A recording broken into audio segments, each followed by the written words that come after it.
오늘도 하나님의 말씀으로 하루를 시작하기를 원합니다. 오늘 우리에게 주시는 하나님의 말씀은 이사야 44장 18절부터 20절까지 말씀입니다. 제가 봉독하겠습니다. 그들이 알지도 못하고 깨닫지도 못함은 그들의 눈이 가려서 보지 못하며 그들의 마음이 어두워져서 깨닫지 못함이니라. 마음에 생각도 없고 지식도 없고 총명도 없으므로 내가 그것의 절반을 불사르고 또한 그 숯불 위에서 떡도 굽고 고기도 구워 먹었거늘 내가 어찌 그 나머지로 가증한 물건을 만들겠으며 내가 어찌 그 나무 토막 앞에 굴복하리요 말하지 아니하니. 그는 죄를 먹고 허탄한 마음에 미혹되어 자기의 영혼을 구원하지 못하며 나의 오른손에 거짓 것이 있지 아니하냐 하지도 못하느니라. 아멘. 하나님은 우상 숭배하는 이스라엘 백성들에게 이런 말씀을 하십니다. 그들이 알지도 못하고 깨닫지도 못한다. 마음에 생각도 없고 지식도 없고 총명도 없다고 말입니다. 우상 숭배하는 너희들은 바보 같고 어리석고 멍청하고 무지하다는 말씀입니다. 이스라엘 백성들이 이 말씀을 들었을 때 어떤 마음이 들었을까요? 바로 자신의 죄를 뉘우치고 회개하는 마음이 들었을까요? 그렇지 않았을 겁니다. 그 말씀에 동의가 되지 않았을 거예요. 왜냐하면 그들은 이 우상 숭배를 어리석기는커녕 오히려 지혜로운 처사라고 생각했을 테니까요. 그도 그런 것이 그들의 우상 숭배에는 나름 그들의 생각과 아이디어가 담겨 있었거든요. 그들은 나무를 형상화하여 우상으로 섬겼습니다. 나무로 신상을 만들어 그 앞에 절을 하고 섬긴 겁니다. 왜 나무를 섬겼을까요? 여기에는 그들의 삶과 연관이 되어 있습니다. 이때 당시의 생업수단은 농업 또는 목축업이었죠.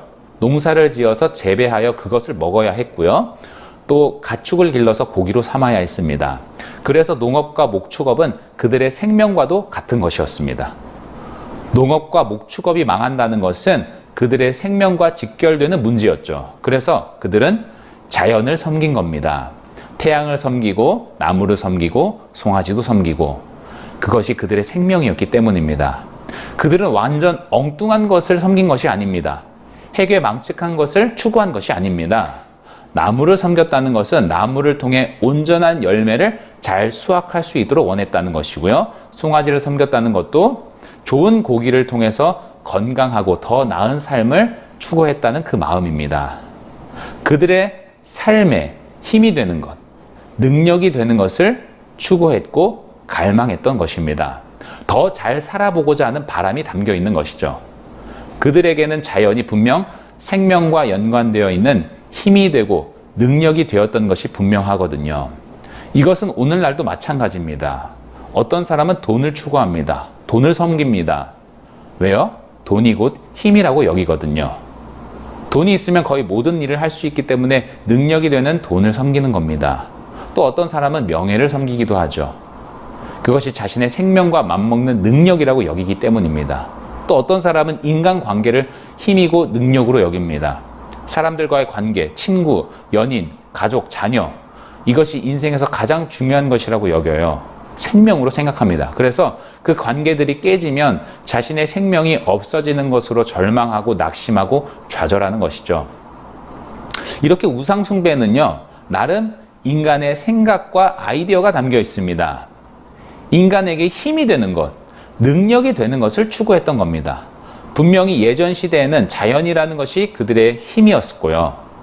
오늘날에는 돈과 명예, 사람이 힘이고 능력이 됩니다.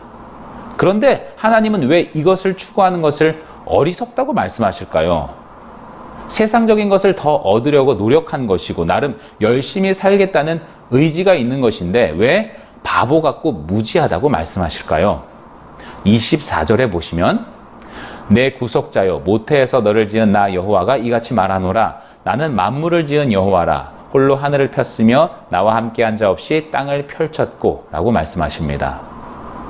하나님께서 하늘을 만드셨고 하나님께서 땅을 만드셨다고 말합니다.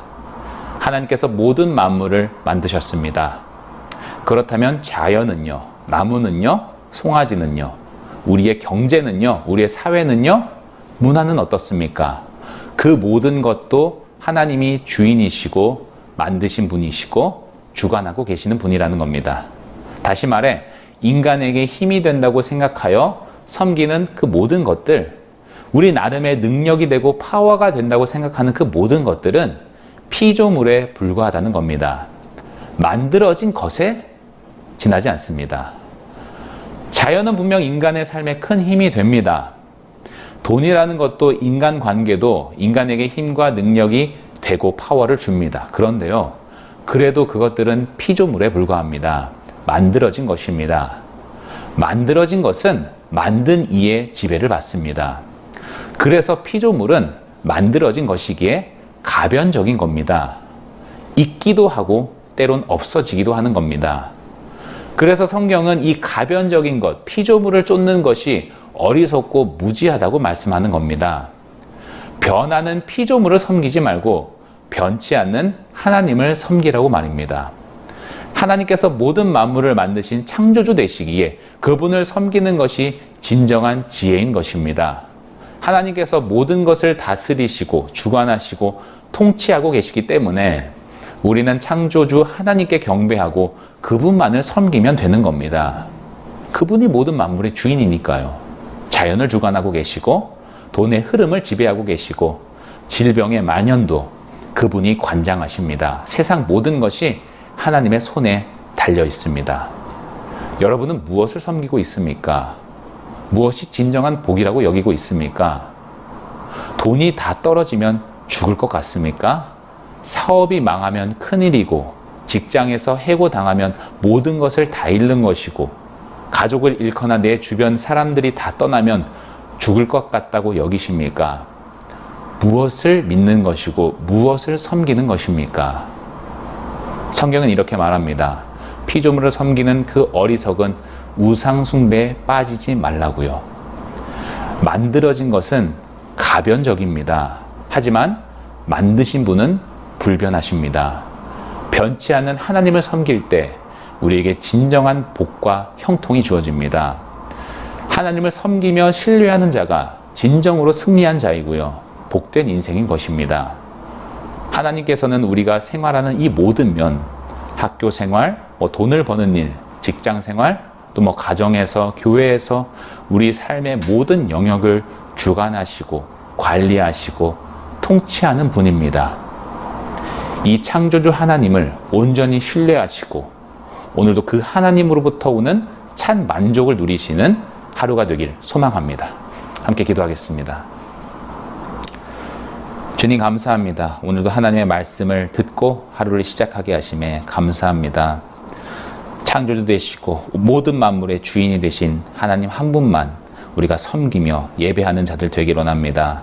그 하나님께 모든 것이 있고 하나님의 손에 모든 것이 달려있는 능력의 그분임을 우리가 철저히 신뢰하게 하시고 그 하나님과 동행하며 나아갈 때에 우리 삶 가운데 참 만족이 있고 참 기쁨을 누릴 수 있도록 주께서 역사하여 주옵소서. 감사드리며 살아계신 예수 그리스도의 이름으로 기도드립니다. 아멘.